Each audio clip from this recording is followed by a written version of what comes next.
Junior LPS Pro Fight 2017 bout numbers and he's some red le Palina light heavyweight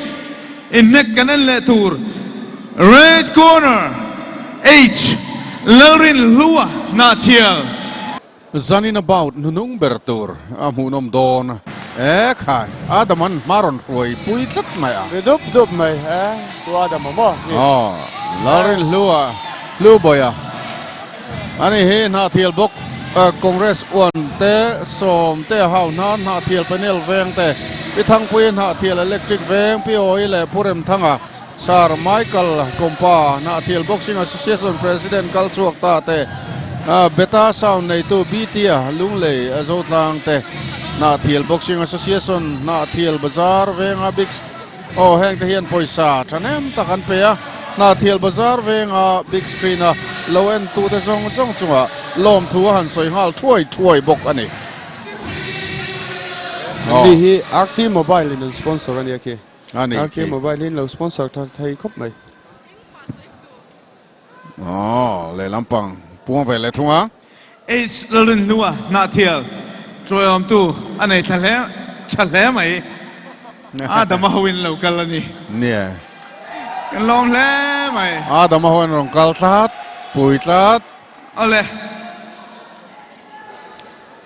Junior LPS Pro Fight light heavyweight bout numbers and he some red le Palina blue corner lalom kima silo chatang li veng lalom kimasai lo chal tlang li liveng hian technical knockout in patni alo tuk thlutoa iuna ni ma sin pakhat pui riap takani rengot mailom kimalom tu soina main sponsor Bank of India BOI ten ni poisa fight cheng sangan pean chungalom Bank of India te hian aizola branch pathuman nei tuam pui zar kot upper republic ate BOI te India rama kumza song panian ding to public sector bank sa alliance world top 5 fa India rama lang char sponsor to dangavana pa consultancy services Denia an office par katlan om an nato chu preparation of DPR and construction ani anni hian poisa tam takan pezia an chungalom tu soi tuna champion chuan sangan pelebok don Ebenezer car rental tenant sponsor don bokani Ichuan poisa petu te ni te Fiat Pui Germany atangin sangkat bilal chuani ho to ken zanga awai chlal nun puya bong kon marveng ina chakapiang in zanga pezia Atian parin luar alta ina chakapiang in zanga pezia chaltang liliveng branch oi meten sangkatan pebok Sete Boxing Academy na Scott sa sete chunga lom tu soi malsom press bong kon chimveng ten banar moi takan print sak City Print bong kon durtlang rot ten athonin ke koran print sak poisa petu zong le lutak senga ama boy pui tu te chunga lom tu soi la lom ki masailo le Double S Industry tell of the table a light heavyweight kumsom ni pali fit ngaleng chi sari le fit ngaleng chi swa kezi som riat le kezi som sari paru an riat che fit ngaleng chi riat le fit ngaleng chi som pakat H Laurin Lua Natiel lalom ki masailo chal tlang li liveng ten ya lalom ki masailo chal tlang li liveng hiae lalom ki manu mga izuali Manipur mi chuan cheng asang hiron pea poisa petu pakhat hi pu mare masaron veng ani po hian cheng zanga pebok flying kiss na samai ki abana king posen aha posen tenen anron lang na samai light heavyweight finalist lalom kimal chal liliveng GSA chuan an veng boxer lalom kimal saila anron toyom thale mai an veng pa Lu in tau luk tu thang kima pakima chuan mi pui kalnan bas pakata tho top LPS chung profile thei boxing da dang te poi lir theian tho boka lir thei tho chua pui tu te zonga huna kal veng chu mi pui te chunga lili veng GSA chuan an veng boxer la lom ki ma sai lo tran tu te le ama du saka thil pek hlan tu te zong chunga lom thun soi mol ani le fight munom takkan nanga hei zanina tan about nunung ber ania ti chuan hei hi final ania LPS Pro Fight champion an ningal top don ani ti chuan hei hian title fight an la chu le thei dona achak zok hian chu wang chuan chu tiang vel chu kan om dan ania DT Extreme Fitness Gym te chuan achak zok Pro Fight H Champion Larin Lua Na Thial Fitness Gym Red Corner Afri in Khathum Chung Training Lalom Kimasai Lo โดนบอกกัน Sal Klang Li Liveng Blue Corner Round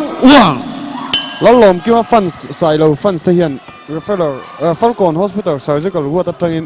กันเราเอ็นเด้กันเราเตี้ยเราสวยสักรอนเตี้ยให้อันติดชักข้อมือไงเราเอ็นสักงั้นมั้งเราเอ็นตัวตะขาโอ้เลยในการลุ้นงานละงะอันนี้ฮี heavyweight boxer เว่นนี่อังเคลตัวนตั้มเราเว่นtechnical knockout ที่นั้นสักโชว์เจ้าหมดดูนะปัญหายังเกมปุยคิงอันเตียงจีเราตบทั้งอังเคลอังจีนในตั้มเราวะอันจวนในทางไหนอังเคลมาตัวนี้โอ้มันดีมเราครบไหมคีกี่มาเฮียเนี่ยน็อกเอาท์ที่เกี่ยวอินปัตหิอันนี้ตัวอยู่นั่นนี่มาสินปักหัดคิงปุยจนเนี่ยวิวเซลตินานี่รู้ว่าเฮียนเคลปุยแต่เทคนิคอลน็อกเอาท์เว่นเราเนี่ยตัวบอกว่าเทคนิคอลน็อกเอาท์ยังจู่ๆดูมันมันนี่ตัวน่าเฮียนปัญญาเสถียร boxing academy training live event เนี่ยอันเดียละอังเคลโดนากันใส่ตัมเบิร์กจู่มีปุยหมูนมอินหมูตัวกันนี่ไข่โตเป็นช่วงตัวมาจอกจู่อินจักตัวกันนี่ที่ข้านี่เราตบไม่อินสิลดานนี่จู่ยังไงมีปุยเกมหมูนมอันที่เที่ยงเกมเซเตอร์บ็อกซิ่งอะคาเดมี่เฮนักกุมาจังไพชวนบุมตะกัลโชปุยตรงนี้บ็อกซิ่งเซอร์ดูตานไงอีเวนต์ไทยนี่โฟนนัมเบอร์10เชียร์ดูไพชวนเก็บพอไม่รอดซอดนอกรู้เราฟิลใจหลังจู่เนี่ยนักกุมจันว่านี่สองปังอาจังยันอันนู้ปังซิกทักดูอาจังปุยถึงแข่งเงินเซสอนนี่ทุ่มมาคัลกันทุ่มนี่ถึงจวนรวมมันนักการเสียมาให้ไปดูมอลไม่อยากค่ะอันไว้งำดูเสียเว้ยผมไม่ได้สั่งอันนักบอลนวิโอเนี่ยริทอร์มาเดี๋ยวไล่จังปุยนักกีฬาเชฟพานี่ก็อินกับกันเดียวบ่ที่ปุยเอาทอมเป็นเชงบอกหนึ่งครับเป็นเชงการับอันทอมริงวิโอนี่ตัวน่ะยันจักโซกยันจอนเคนตีนตุ้มโดนะจอนเคนตีเฮนเซนอลเกมมาตั้งโลโหวังตัวน่ะเดลีแอร์พอร์ตอันออกมาNTB กิมนันคันโฟนตรินอันเราเอ็นเวรังนี่ตัวน่ะพอเห็นบ่แอร์พอร์ตอันอมตัวน่ะอันตุ้มอาเชลโลเมลกันดูน่าเที่ยวสังวาลกับผู้ช่วยแต่กรมสังกมีอันนี้ผู้ช่วยแต่กรมสังกมีบ่กับผู้ช่วยกันนูอุณาปาบ่เราเอ็นง่ายตัวกันง่ายอะต้องเลยเรื่องเดียวค่ะอากาศที่ผู้จัดโตแล้วนี่ที่เราก้าวด้วยนักขี่น้ำมันที่โอเคเทรสพวกนี้น่าจะสินผลเฟนที่ตัวนี้เราที่นี่เจียบอกเสียแล้วนั่นรวยเฮียนที่ละมานี่เนชั่นแนลซีเนียร์เนชั่นแนลราคาช่วยมั้งควอเตอร์ไฟนอลเนชั่นแนลเกมก็ควอลิฟายนี่เอามาปุยไปเอาเลย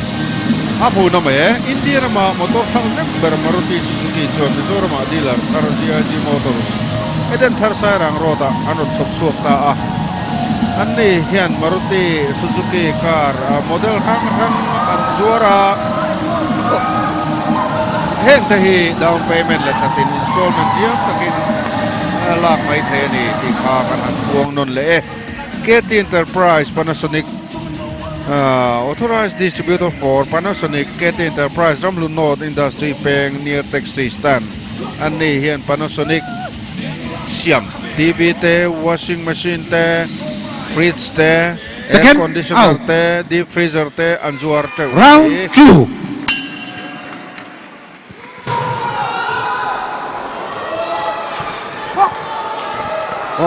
เซนราวด์ดูว่ายี่เอาไว้แท็กฟูเอ็มตัวน่ะคันดูคันวันทุกกัดทุกคันนั่นแท็กก็ลองกินมาเป็นนักเรียนเพื่อนนะกลัวเบต้ามาเซ่กลัวอะไรดูแล้วเนี่ยอัมบาเลนส์บอยแลนด์นักดูเดี๋ยวบางครั้งกลัวเดี๋ยวว่าเรตินกาตาช้าล้วนแท็กกลัวละลองกินมากาตาเรตินวันนี้จะว่ากูกินชกแรงฮะละลองกินมาวันที่ในวันนี้การในลองกินมาที่ลองกินมาที่ตัวไหนยันสัมจิมเมนบ็อกซ์กันนี่ อันนี้2010เวลาการบ็อกซิ่งก็แค่ละ2013เวลาสิไปอาลูตาล้วนพุ่มมาเราตัวมาไอ้ต่อตัวอันไว้งำเสียเว้ยหมูน้ำแล้วไม่ขี้ไอ้งำดูนพวกกันเลยดูนเบียนไม่ขี้หมูน้ำครบไม่อยากขี้เดี๋ยวจะเป็นมาลาไก่ที่นั่นในการลัวเราบุ้มมันโดนมันก็เตียนลัวเราเข็มมันแล้ววะ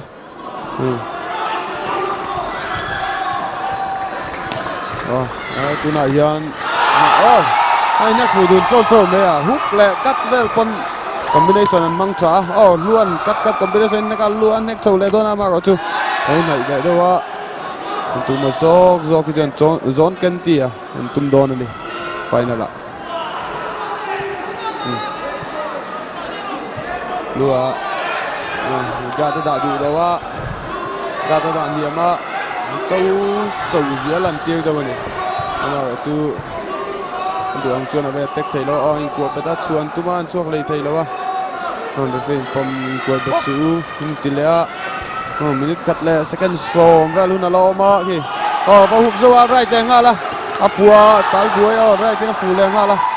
ผมกี่มาเราหุกกะอันผมกี่มากวนเลี้ยงนะครับมันไว้งำเสียมันปั่นเลียนแต่เนี่ยแกสมเร็จจวงมันนี่ลองกี่มีจังเดี๋ยวแล้วก็แกสมสารเลยปะก็เนี่ยที่เราลุยแกสมเร็จเนี่ย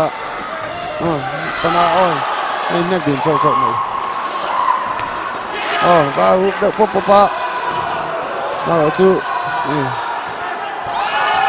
ผมจะปนหุกว่าล้วนเราบุ้มมาตุ่มนั่นละมาอากาศดาดูแล้วว่าคอนฟีดงไงเนี่ยคอนฟีสวลเทรมไงนี่ตัวนั้นดงเจ้าโฟมายอากาศดาดูมีแล้วว่าดาสเวละเราบุ้มมันต่อเจี๊ยสีแล้ววะ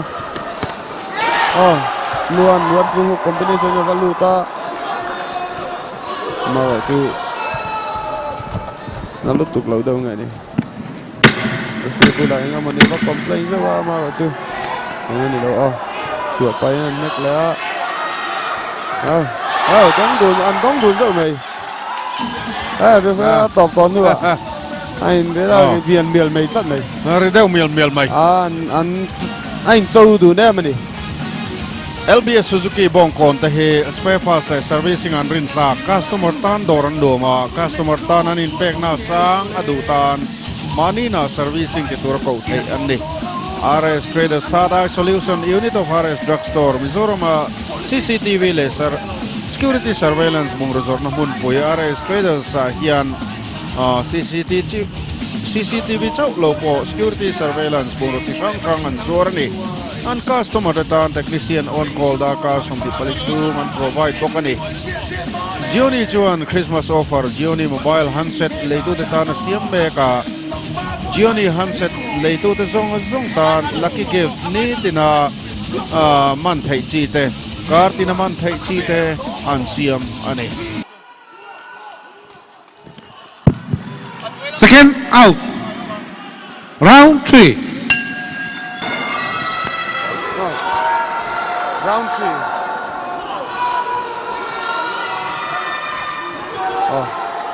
And countdown again round 2 and tia amaro 2 and kiswalo niya. Round 3 turania tunami.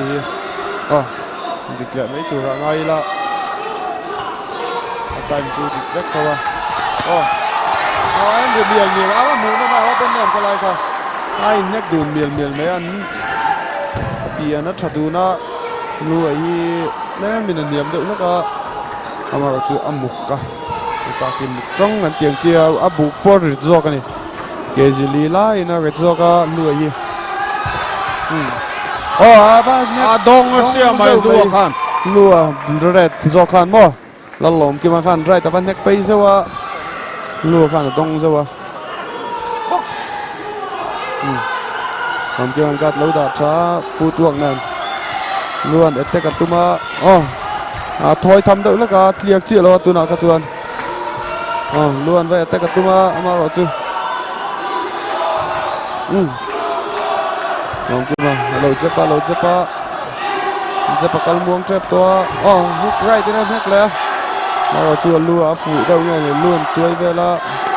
ลัวดงดูคันที่ไล่บอลขึ้นดงสิงคโปร์ nó lom kia mà cái khá đông lệ dâu tlat anh đi cái phút suy te com thang ông nã thia là yên cái phút suy trăng lâu đâu nghe nè ô nia lom tu suy nã po à bekin a dong mai lom tu suy nã po cái nào mình cầm bùm mía lâu cả no chấp khá akal phây dốc anh đi pan hi anh soi ang to khan game luan ang khel tam lo đi first round second round ti vela technical knockout tin an chak deuh zela milik khat thun alom round 3 a luan va zep chu amaro chu lom ki ma hen chep alo mang tang kai via wa dong le zeu mai a dak le zeu mai lom kia pa dong ta về sau yo glove khan le si trap cái gì si đâu nghe nè profin bún hiếm sự ăn siang ngai nè giàu lắm mel alang trăn đeo đó nè mi tlat này kì anh soi anh khan game mang khel lắm lâu competition fitness anh này về mang lâu nè pan này chú bò dong le tlat luôn dong le tlat na kan atal chu atum na samaya amaro chulom kiman anor bet vetlat sia and the gumnge 2015 khan ni suaya le lua hi in tuma suaya khan voi nin hek lumo chu lua khan lo comeback le an dong ve dong ve ba mu no ve da du lo ve la mu no ma wa mu no me ei chai vi hi kai to chuan ti dam thei ani to lo chu wangin in ve na poimo mi pot mai chiat na tangai chai vi kan tamber kondom tel lova 6 month hi ahim lo tak set ani depression la kain ven theya depression bei ta hi en kol dam thei ani double siam chu brick ta hian tui hi ve mang lova nong le mur la ka him bi ke me mani double siam brick checker tiles paper block ta hi pailam siam ain atlom zo avekani GST registration này là đà năng tất nhiên chia bè là xem na ipum pel thayang Second out. Round 4. soi ta gang khan achak zok hian D3 extreme fitness gym ma thlathum chung a free in training thai don ani an sek to sa nghe kì lu thấy chú mò chỉ mà anh cần lẽ anh tí là phải chuẩn con vía bằng đoàn đông đồn rồi mấy tôi là con anh pass thuộc chân tôn người này kì anh để phật cả mấy đông rồi mấy lúa cả aga khi đã đủ lâu ngay tiếng nghe còn phía đông lệ tôi là bộ con trăng ul nghe nè aga ta đã đủ lâu tắt mấy còn phi xuống là còn phía xua lăng thì các lẩu vui không mày lùa nghe nè giờ nên hiền linh đây này lâu nghe nè lùa kêu thà lâu tắt mày linh đai mel kan molo tắt chú vàng đâu bỏ chú mì là lùa hi hay anh em mấy kêu lia buổi trễ mày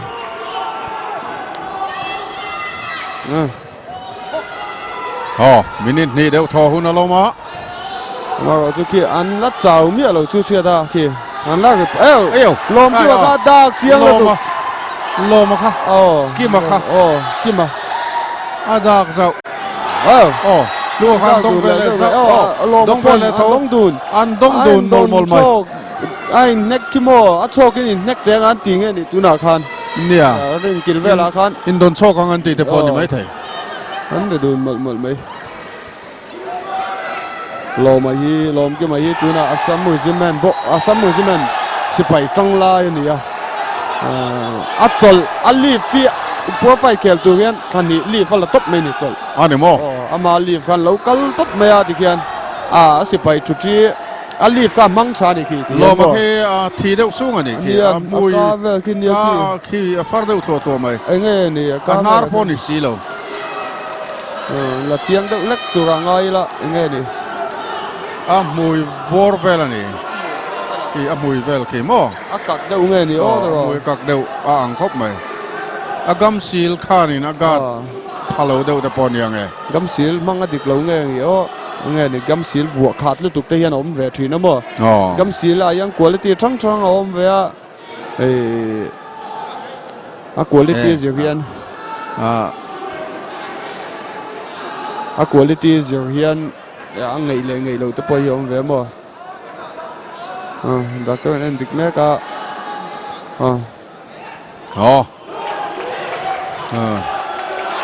Doktorin puin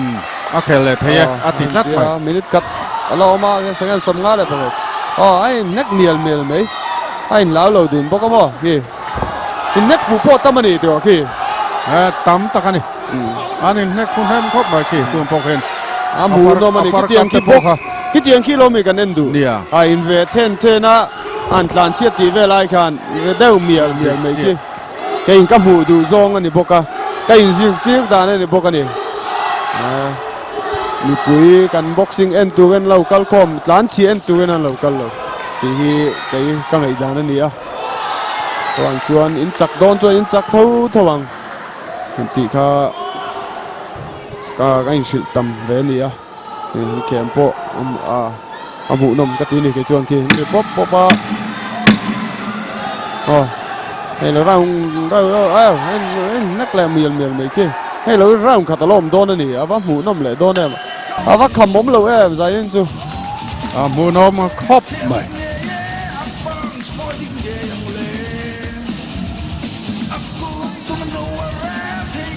Ole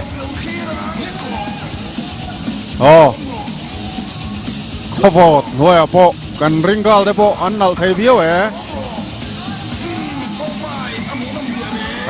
cần ringal de po khi ăn nal thấy biếu ringal dress hi mấy chiếc thùng nô chiếc tin reng t-shirt jersey le dang chiếc răng chui thấy viru ta John Mary West Presbyterian biakin bul chia chumi tena anroti chuni viru John Mary West Presbyterian biakin bul chia tena anron chui sakani Second Eka Pitas door te anivele thunga last round.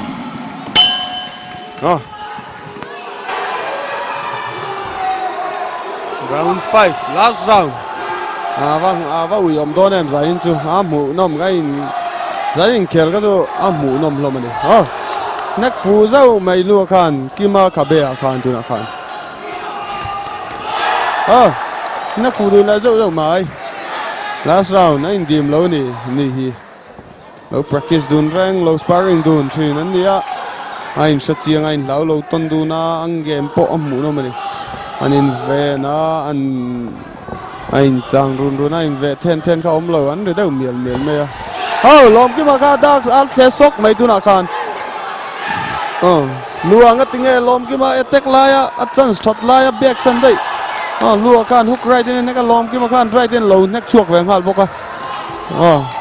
person an tla ka avat japa right chin som le ngala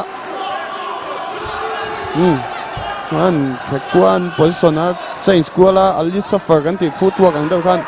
footwork an thlak thleng kual ani referee an position an pelo la kan box lang hala lua gata da du lo le confuse ka soyang khan ali suffer kan ti tu na mi ang ka footwork kan thlak thleng kual zo wa moment ali khan a thiam ani ka tiang chi ka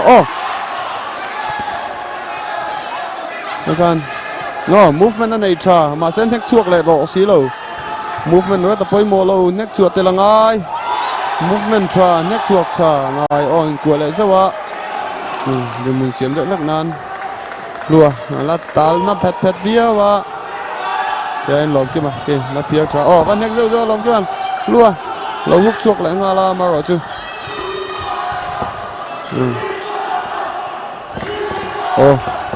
mình cắt lẹt le mà lo ma hun an tla ko va moi em tu na technique ka top lo ma chuan lua hi che thariu mai nge lindai kan soi lua hi lindai kan soi zo kha siang nge ni ka te ka ron ti thariu mai kan soi kha sa si lo nge ni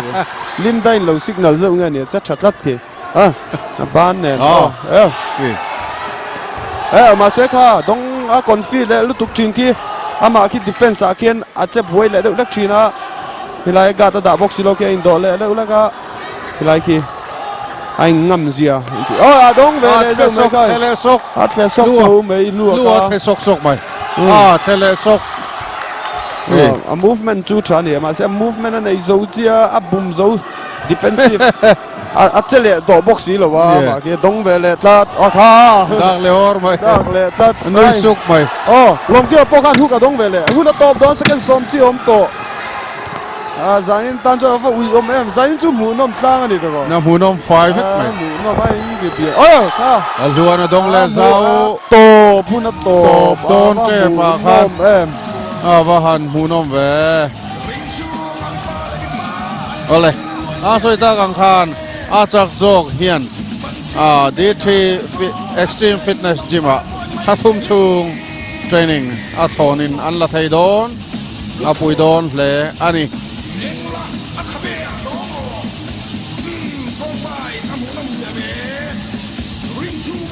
RC Sat House of Quality hian mi pathom no mi panau pang thom no tanga mi pa puitling thom no chi thang an zuar ani classic thom no po an nei theng thar chur chure kan official photographer te hi raw digital te an nei hi camera accessories te an zuar tin camera chi thang digital camera chi thang an zuara lens te pon zuar ni yang chuan even photo cooperation dinasa then Airtel Aircel Vodafone te hian an mang na sa hle Spice Jet Innovation te po khatiang hanan lo mang to experience an nei na thame mani wedding te sports te le phun poi mo bi ka khatiang han an ni hi ko thai reng an ni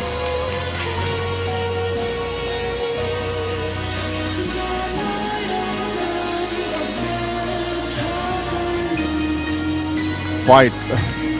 to ber zanina ta na fight to ber chu result kan hak le ta meka de chuan naktuk chol ni ani a Monday kan cholanga Tuesday ni som pakozana title fight munom tak ardeng thuma hola hian nei turani kan champion nei mek te Mizoram paninan ron hong mek hlom boka ni chuan kan profile champion te hian an tum don ani a title anin chu don ani result ngai thang